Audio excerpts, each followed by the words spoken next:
Hi, അസ്സലാമു അലൈക്കും. ഇന്നത്തെ വീഡിയോ നല്ലൊരു ജാമിൻ്റെ വീഡിയോ ആണ്. അപ്പം നമുക്ക് വീട്ടിൽ തന്നെ നല്ലൊരു ഹെൽത്തിയും ടേസ്റ്റിയും ആയിട്ടുള്ളത് വന്നാൽ ഉണ്ടാക്കാൻ വളരെ ഈസി ആയിട്ടുള്ള ഒരു ജാം എങ്ങനെ ഉണ്ടാക്കാൻ നോക്കാം. ഞാനിവിടെ നട്ട്സും ഫ്രൂട്ട്സും തേനും വെച്ചിട്ടാണ് ഉണ്ടാക്കുന്നത്. നമ്മൾ സാധാരണ ജാം ഷുഗർ ആഡ് ചെയ്തിട്ടല്ലേ ഉണ്ടാക്കല്. അപ്പം ഇവിടെ ഞാൻ വളരെ കുറവ് ഷുഗർ ആഡ് ചെയ്യുന്നില്ല.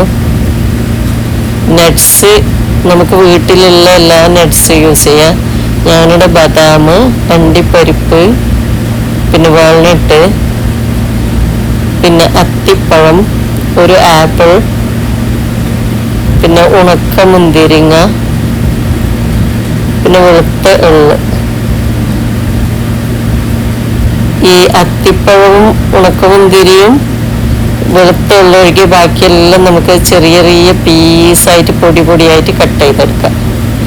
ഒരു കപ്പ് വെള്ളം അടുപ്പത്ത് വെച്ചതിന് ശേഷം 2 ടേബിൾ സ്പൂണ് പഞ്ചസാര ഇട്ടുകൊടുത്ത് അത്തിപ്പഴവും ഇട്ട് ഒന്ന് വേവിച്ചെടുക്കാം.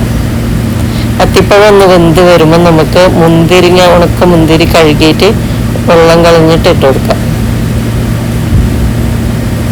ഉണക്കമുന്തിരിയിലെല്ലാം നമുക്ക് കാണാത്ത കുറേ പൊടികളും അഴുക്കുകളും ഉണ്ടാവും. അതുകൊണ്ട് നന്നായി കഴുകി വെള്ളം കളഞ്ഞിട്ട് ഇട്ട് കൊടുക്കണം.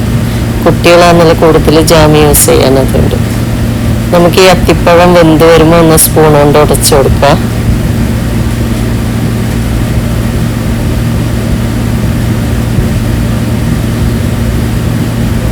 ചെറുതായിട്ട് വെള്ളം വറ്റി വരുമ്പോൾ ആപ്പിൾ ചെറുതായി കട്ട് ചെയ്തത് ഇട്ട് കൊടുക്കുക. ലോ ഫ്ലെയിമിലിട്ട് നന്നായി ഇളക്കി കൊടുക്കുക.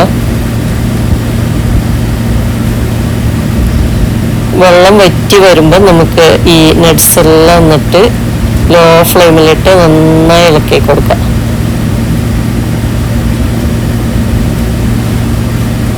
പിന്നെ നമ്മൾ വെളുത്ത എള്ള് ഇട്ട് കൊടുക്കുക. ലാസ്റ്റ് ഒന്ന് ചൂടായി വരുമ്പോൾ നമുക്ക് ഇറക്കി തണുത്താൽ തേൻ ഒഴിച്ചു കൊടുക്കാം.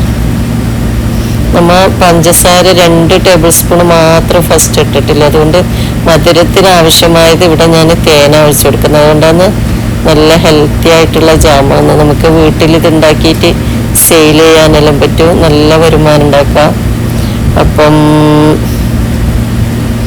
നിങ്ങൾക്കെല്ലാവർക്കും ഈ വീഡിയോ ഇഷ്ടപ്പെട്ടു എന്ന് കരുതുന്നു. വീഡിയോ ഇഷ്ടപ്പെട്ടാൽ ഒന്ന് ലൈക്ക് ചെയ്യണം. നിങ്ങളുടെ അഭിപ്രായങ്ങൾ കമൻറ്റിലൂടെ അറിയിക്കണം. ഈ വീഡിയോ നിങ്ങളുടെ ഫ്രണ്ട്സിനെല്ലാം ഒന്ന് ഷെയർ ചെയ്യണം. വീഡിയോ ഡൗൺലോഡ് ചെയ്യാണ്ട് ഒന്ന് ലിങ്ക് ഷെയർ ചെയ്യണം. എൻ്റെ യൂട്യൂബിൻ്റെ അന്നേരം എനിക്ക് ഇതിനെ കൊണ്ട് ഉപകാരം ഉണ്ടാവും. നിങ്ങൾ ഇതുവരെ എൻ്റെ ചാനൽ സബ്സ്ക്രൈബ് ചെയ്തിട്ടില്ലെങ്കിൽ ഒന്നിപ്പോൾ തന്നെ സബ്സ്ക്രൈബ് ചെയ്ത് സപ്പോർട്ട് ചെയ്യണം കേട്ടോ, പ്ലീസ്. Thank you. നല്ല ജാം. എനിക്ക് ബ്രെഡ് ഇഷ്ടമില്ല, അതുകൊണ്ട് ഞാൻ ബിസ്ക്കറ്റിലാക്കിയിട്ട് കഴിക്കുന്നു.